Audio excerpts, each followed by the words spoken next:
இன்னைக்கு உலகத்திலேயே பெரிய பிரச்சனை கவலை தாங்க. எல்லாருக்குள்ள பிரச்சனைங்கிறது என்ன? கவலை தான். அதற்கு அலிரல்லாஹ் இடத்தில் கேட்டார்கள், உலகத்துல வலிமையானது எதுன்னு கேட்டாங்க. அலிரல்லாஹு தஆலா சொன்னாங்க, அல்லாஹ் உலகத்தை படைத்தான், உலகம் அசைந்தாடி கொண்டிருந்தது. அந்த நேரத்தில் அல்லாஹ் மலைகளை படைத்தான், பூமி அப்படியே நின்று விட்டது, அதனால் வலிமையானது மலைகள்னு சொன்னாங்க. உலகத்திலே வலிமையானது மலை தானான்னு கேட்டாங்க. மலைகளையும் கூட துகள் துகளாக நொறுக்கி தள்ளிவிடும் இரும்புன்னு சொன்னாங்க. உலகத்திலே வலிமையானது இரும்பு தானான்னு கேட்டாங்க. இல்ல, அந்த இரும்பையும் கூட தண்ணீர் போல் உருக்கி விடக்கூடிய ஆற்றல் கொண்டது நெருப்புன்னு சொன்னாங்க.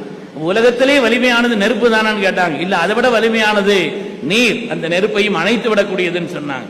உலகத்திலே வலிமையானது நீர் தானான்னு கேட்டாங்க. இல்ல, அதையும் சுமந்து சொல்லக்கூடிய மேகம், காற்று, காற்று அதை இழுத்து செல்கிறது அல்லவான்னு சொல்லி ஒவ்வொன்னா சொல்லிக்கிட்டே வந்தாங்க. உலகத்துல வலிமையானது எதுங்கன்னு கேட்டாங்க. போதைன்னு சொன்னாங்க. அது ஒரு மனுஷனுக்கு வந்துருச்சுன்னா ஒரு வகையில பைத்தியக்காரன் ஆயிருவான். உலகத்திலே வலிமையானது போதை தானான்னு கேட்டாங்க. இல்ல, அதை விட வலிமையானது தூக்கம் சொன்னாங்க. தூக்கம் வந்தா போதை போயிரும் சொன்னாங்க. உலகத்திலே வலிமையானது தூக்கம் தானான்னு கேட்டாங்க. இல்ல இல்ல, அதை விட வலிமையானது கவலைன்னு சொன்னாங்க. ஏன்னா கவலை வந்தா தூக்கம் போயிரும் சொன்னாங்க.